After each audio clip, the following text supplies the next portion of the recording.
ಆಯಿತು ನೀವು ಕೊಟ್ಟಿದ್ರೆ ಪಿಟಿಷನ್ ಕೊಟ್ಟಿದ್ದಾದ ಮೇಲೆ ಒಂದು 20 ದಿನ ಟೈಮ್ ಕೊಡಿ.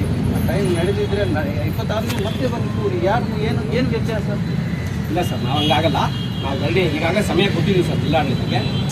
ಏನು ಬ್ಲಾಕ್ ಮೇಲ್ ಮಾಡೋದು? ಬ್ಲಾಕ್ ಮೇಲ್ ಇಲ್ಲ ಪ್ಲೀಸ್ ಸರ್. ಇಲ್ಲ ಬ್ಲಾಕ್ ಮೇಲ್ ಇಲ್ಲ. ಟೋಟಲ್ ಬ್ಲಾಕ್ ಮೇಲ್ ಇಲ್ಲ ಬ್ಲಾಕ್ ಮೇಲ್ ಇಲ್ಲ ಸರ್. ಬ್ಲಾಕ್ ಮೇಲ್ ಇಲ್ಲ ಸರ್, ನಮ್ಮ ಹಕ್ಕನ್ನ ಕೇಳಿಲ್ಲ. ಕಾನೂನು ನಮಗೂ ಗೊತ್ತು ಸರ್, ನಮಗೂ ಗೊತ್ತೇ ತಿಳ್ಕೊಂಡು ಮಾತಾಡ್ತಿದೀವಿ ಸರ್. ನಮಗೂ ಗೊತ್ತು ತಿಳ್ಕೊಂಡು ಮಾತಾಡ್ತಿದೀವಿ. ನಮಗೂ ಕಾನೂನು ತಿಳ್ಕೊಂಡು ಮಾತಾಡ್ತಿದೀವಿ ಸಾಹೇಬ್ರೆ. ನಾವು ಕಾನೂನು ತಿಳ್ಕೊಂಡೆ ಇಲ್ಲಿ ಕೂತಿದ್ದೀವಿ. ಹೌದು, ನಮ್ಮ ಹಕ್ಕನ್ನ ಕೇಳ್ತಿದ್ದೀವಿ.